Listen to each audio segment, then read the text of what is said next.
2021년 11월 16일 화요일 큐티 가이드 시작하겠습니다. 오늘 함께 살펴보실 본문 말씀은요. 아모스 1장 1절에서 15절까지의 말씀입니다. 내용 관찰 보겠습니다. 아모스가 선지자로 사역을 시작할 때의 역사적 배경을 어떻게 기록하고 있습니까? 1절에 기록하고 있는데요. 1절 보겠습니다. 유다 왕 우시아의 시대 곧 이스라엘 왕 요아스의 아들 여로보암의 시대 지진 전 2년에 드고와 목자 중 아모스가 이스라엘에 대하여 이상을 받은 말씀이라. 아모스 선지자가 예언 활동을 하기 시작한 그 시대는요, 여로보암 2세와 또 우시아가 통치하던 시대였습니다. 이 두 나라가요, 다윗과 솔로몬 시대에 못지않은 굉장히 대단한 경제력과 또 군사의 번영을 이루었던 시기입니다. 그런 번영기에 이 남북 이스라엘은요, 다 같이 교만과 사치 그리고 힘 있는 자의 압제와 또 도덕적으로 뿐만 아니라 종교적으로도 타락하는 굉장히 어려운 시기를 보냈습니다. 이 시기 가운데에 하나님은요, 남유다인으로서 선지자도 아니었던 이 평범한 목자였던 아모스를 선지자로 세워서 북왕국에게 파송하시면서 그 심판의 메시지를 선포하게 하신 것을 오늘 본문을 통해서 볼 수가 있습니다. 두 번째 질문 보겠습니다. 여호와의 형벌을 받게 되는 나라는 어디입니까? 이런 심판의 메시지를 통해서 하나님께서는요, 형벌을 내리겠다, 심판하시겠다 한 나라가 있습니다. 첫 번째 나라는요, 다메섹입니다. 다메섹은 아람, 수리아의 수도인데요. 이 다메섹이 바로 이 아람을 통칭하는 그런 단어로 쓰여졌습니다. 두 번째는요, 가사입니다. 가사. 블레셋이라는 그 나라의 대표적인 도시 중에 하나로서 이 블레셋을 대표하고 있는 곳이고요. 세 번째는 두로입니다. 두로는 베니게의 대표적인 해상 도시입니다. 그렇기 때문에 이 베니게를 나타내고 있고요. 네 번째는 에돔은 모압 남쪽 지역에 위치했던 작은 국가로서요, 바로 야곱의 형인 에서의 후손들이 있던 곳입니다. 그런 나라에 대해서 또 이야기하고 있고요. 다섯 번째로 바로 암몬입니다. 암몬 족속은요, 아브라함의 조카 롯이 그의 작은 딸과 근친 상간하여 낳은 베남미에게서 비롯된 족속인데, 이 족속 또한 하나님께서 형벌을 내리시겠다라고 기록을 하고 있습니다. 세 번째 질문 보겠습니다. 여호와의 형벌을 받게 된 나라들이 이스라엘에게 범한 악행들은 무엇입니까? 첫 번째 다메섹에 대해서 살펴볼 건데요. 3절에 기록을 하고 있습니다. 다메섹이 저지른 죄는요, 길르앗 백성에 대한 그런 잔인하게 그 백성을 탄압하고 죽인 죄에 대해서 하나님께서는 심판하시겠다 이야기하고 있는데요.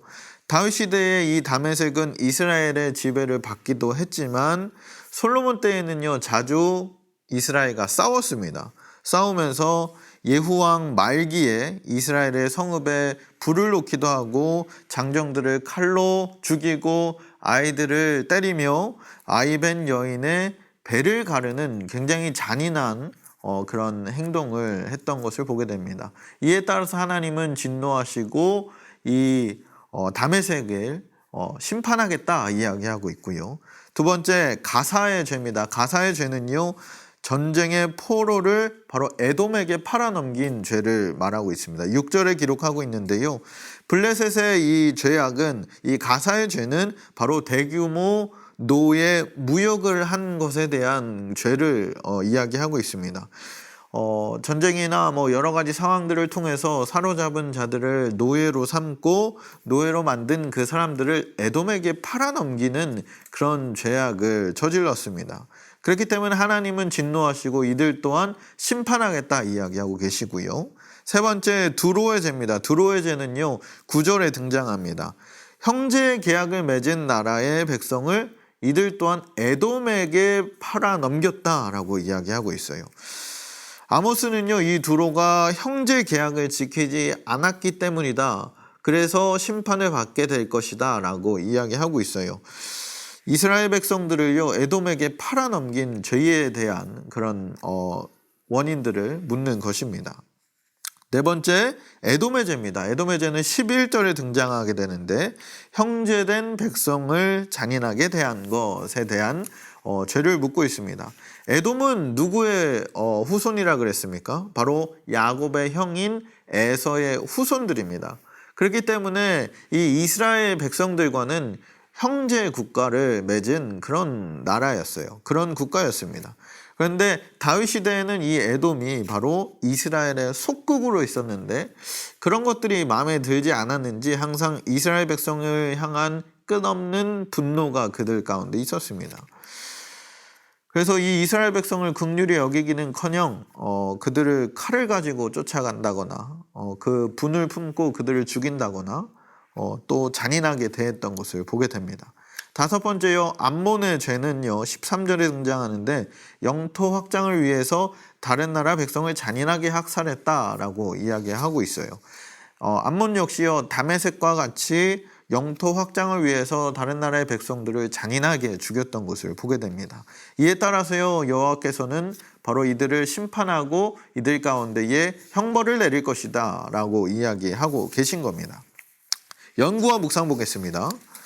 여호와께서 시온에서부터 부르짖으며 라는 말씀이 주는 의미에 대해 묵상해 봅시다.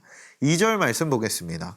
그가 이르되 여호와께서 시온에서부터 부르짖으며 예루살렘에서부터 소리를 내리시니 목자의 초장이 마르고 갈멜산 꼭대기가 마르리로다. 아멘. 오늘 본문의 이 방금 읽은 본문의 시온은요 예루살렘의 별칭으로 바로 하나님의 임재가 있는 곳을 상징하는 성전을 의미하는 바입니다. 그런데 이곳에서 여호와께서 시온에서부터 부르짖으며 라는 말씀을 하고 있습니다. 그 말씀이 의미하는 바는 바로 이 하나님께서 굉장히 크게 진노하시며 말씀하고 계시다라는 의미예요. 그러면서 이어서 나오는 내용이 바로 목자의 초장이 마르고 갈멜산 꼭대기가 마르리로다 라고 이야기합니다. 이 표현은 남유다의 초장이 그리고 북이스라엘의 그 비옥한 땅이 황폐화될 것이다. 바로 하나님의 심판이 그 땅 가운데 있을 것이다 라고 이야기하고 있는 거예요. 이 남북 이스라엘의 멸망에 대해서 이야기하고 계시는 부분이라는 겁니다. 삶의 적용 보겠습니다. 나는 하나님의 말씀이 내면에 큰 음성으로 각인된 적이 있습니까? 말씀에 믿음으로 반응하였을 때 성취된 경험에 대해서 생각해 봅시다.